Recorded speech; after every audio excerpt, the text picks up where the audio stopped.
Прывітанне, шаноўныя сябры, аматары беларускай вайсковай гісторыі і сумесных беларуска-польскіх гістарычных сувязёў. Як вы ведаеце, зараз актыўна працую над тэмай гісторыі польскіх вайсковых умацаванняў на мяжы з Савецкім Саюзам і Беларусі.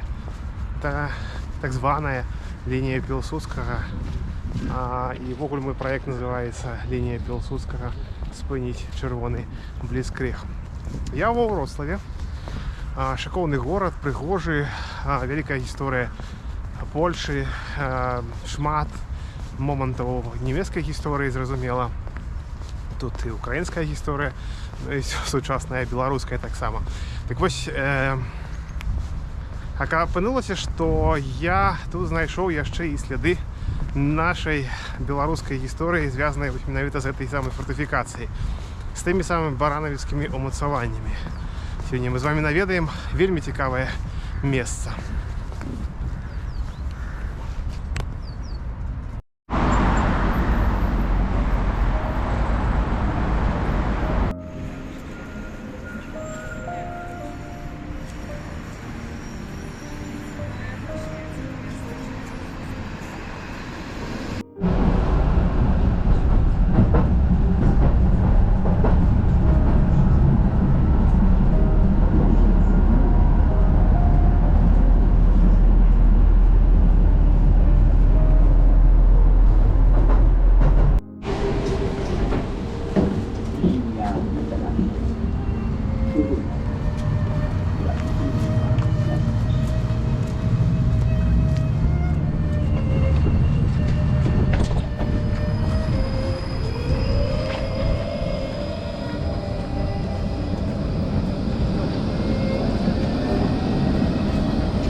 Мне прыходзіцца апрацоўваць сотні гігабайт архіўных, унікальных фактаў, матэрыялаў з польскіх архіваў, прычым розных. Это не толькі цэнтральны вайсковы архіў, архіў стражы гранічнай і архіў актаў новых і так далей.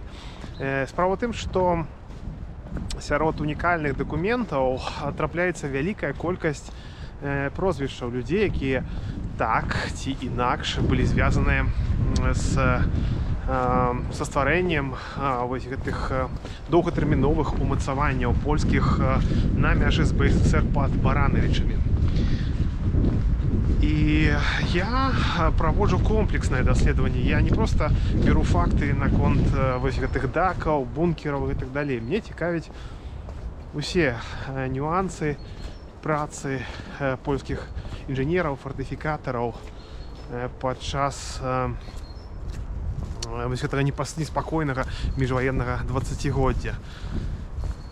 І таму вялікую цікавасць выклікаюць непасрэдна людзі, якія прыклалі сваю руку да стварэння гэтай самай лініі Пілсудскага. Тых, хто сочыць за маім каналам, ужо бачылі раней сюжэт пра бацькоў лініі Пілсудскага, менавіта зняты ў Варшаве гэты сюжэт, і там гутарка ішла пра аднаго з кіраўнікоў фортыфікацыйнай камісіі, а таксама пра галоўнага, можна сказаць, бацьку гэтых самых умацаванняў, генерала Тадэуша Піскора. Але сёння вас цікавіць яшчэ адна вельмі цікавая персона. Чакае вас вельмі цікавая гісторыя, ну і яго пахаванне.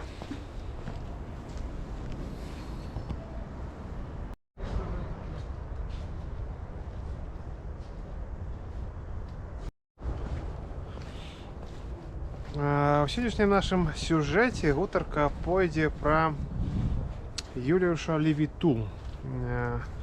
У 1930-х годах гэта быў капітан войска польскага, які прайшоў стажыроўку на фортыфікацыйных курсах і быў сапраўдным моцным вайсковым інжынерам. Мне давялося прачытаць некалькі прац, так ці інакш прысвечаных вось гэтай сям'і. І там перыяд з пачатку 30-х гадоў да канца вось гэтага дзесяцігоддзя ён амаль ніяк не асвячаецца, амаль нічога не расказваецца. А між тым у гэты час адбываліся вельмі цікавыя падзеі у жыцці Юліуша Левіту. Ну і вось пра гэта далей.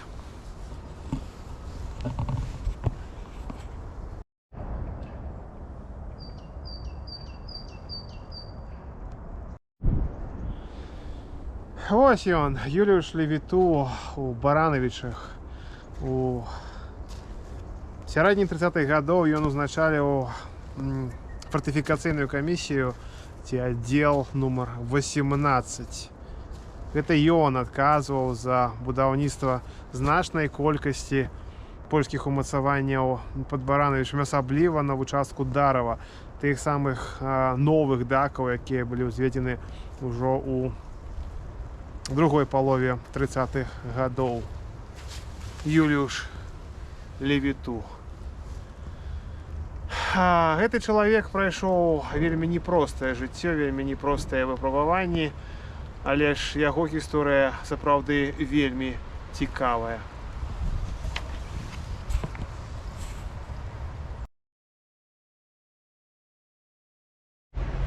Колькі цікавага мог бы распавесці гэты чалавек пра Баранавічы і пра будаўніцтва фортыфікацыі. На вялікі жаль, у 1969 годзе гэты таленавіты інжынер, гэты цікавы вайсковец і фортыфікатар памёр. Думаю, што беларусаў тут не было, напэўна, але ж я той чалавек, які займаецца нашай агульнай гісторыяй, нашай гісторыяй, якая нас аб'ядноўвае. І вось я прынёс гэты знічь, каб узгадаць Юліуша Левіту, польскага фортыфікатара, чалавека цяжкай і гераічнай лёсу. Але гэты чалавек, пра якога варта памятаць, і думаю, што ў свой час і ў Баранавічах з'явіцца вуліца імя Юліуша Левіту.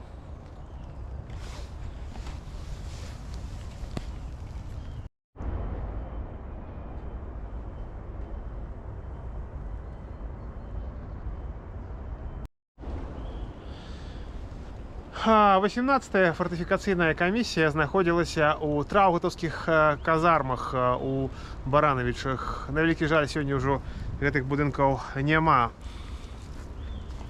Юліуш Левіту распрацоўваў і непасрэдна самі аб'екты фортыфікацыйныя, то бок як павінны былі выглядаць гэтыя самыя схроны боёвыя. Але таксама ён быў і выдатным, можна сказаць, што бухгалтарам, таму што разлічваў кошты, якія трэба было выдаткаваць на будаўніцтва аднаго даку, каб яго абсталяваць, каб не проста ўзвесці канструкцыю жалезабетонную. Гэта ўсё ёсць у дакументах, і гэта ўсё будзе ў маёй новай кнізе, маім праекце «Лінія Пілсудскага. Спыніць чырвоны бліцкрыг».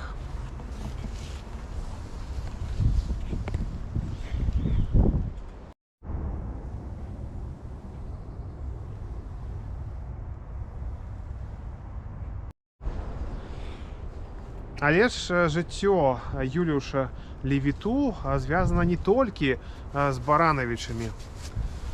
У верасні 1939 года менавіта гэты чалавек узначаліваў сапёрнае падраздзяленне 20-й фортэчнай ці крепасной пехотнай дывізіі войска польскага з Баранавічаў. Менавіта гэты чалавек у тым ліку і загадваў, камандаваў будаўніцтвам новых дакаў, новай абарончай пазіцыі палякаў пад Млавай. Ён удзельнічаў у той самай гераічнай бітве пад Млавай, калі 20-я пехотная дывізія, полк артылерыі спружанаў, Новагрудская бригада кавалерыі пад камандаваннем генерала Уладзіслава Андрэса спынілі нацыстаў, не далі ім магчымасці прабіцца да Варшавы адразу. Былі баі 3 дні, трымаліся на гэтых пазіцыях палякі, беларусы, прадстаўнікі іншых нацыянальнасцей, жаўнеры войска польскага. Это вельмі важная і цікавая старонка.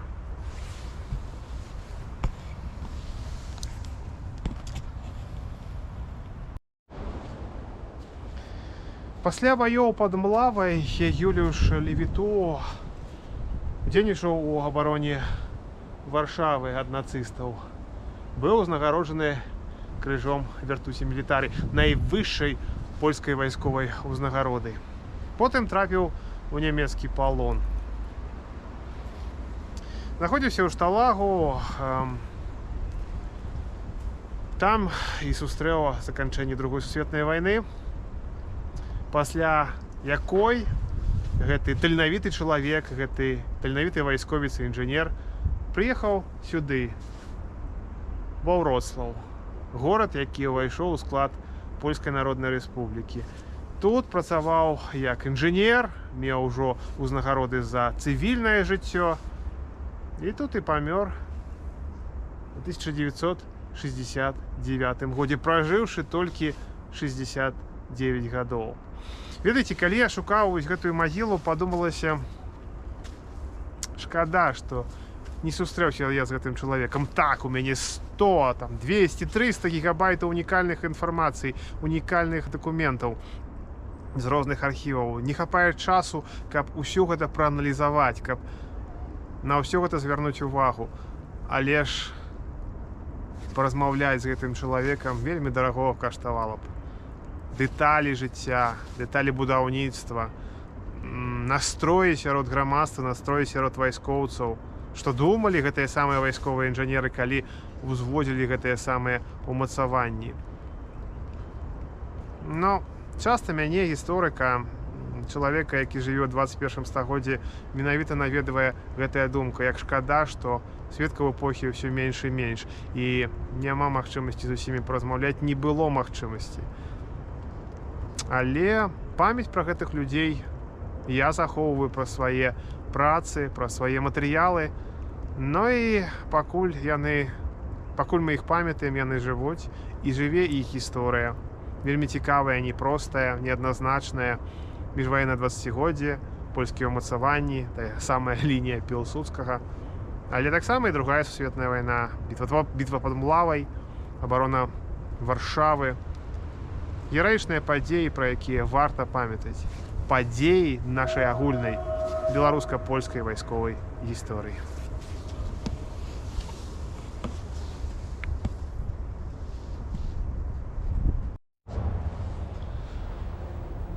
Калі вам спадабалася гэтае відэо, калі вам спадабаліся гэтыя сюжэты, падпісывайцеся на гісторыю побач, стаўце лайкі, каментуйце, зразумела, задавайце пытанні, прапаноўвайце тэмы.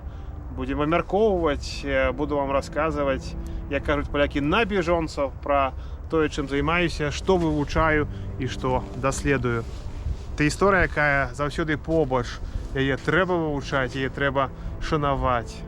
Канешне, традыцыйна кажу, размаўляйце па-беларуску, шануйце нашу мову, бо яна галоўны падмурак нашай дзяржаўнасці і нашай незалежнасці. Ну і, зразумела, чытайце кніжкі, вывучайце матэрыялы, глядзіце сюжэты і проста аналізуйце нашу беларускую гісторыю. Самі рабіце высновы наконт гістарычных фактаў. А гісторыкі вам заўсёды дапамогуць.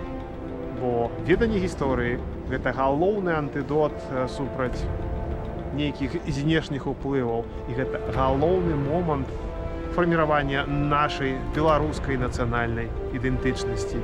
Гісторыя, якая заўсёды побач. Гісторыю гэтую варта ведаць і шанаваць.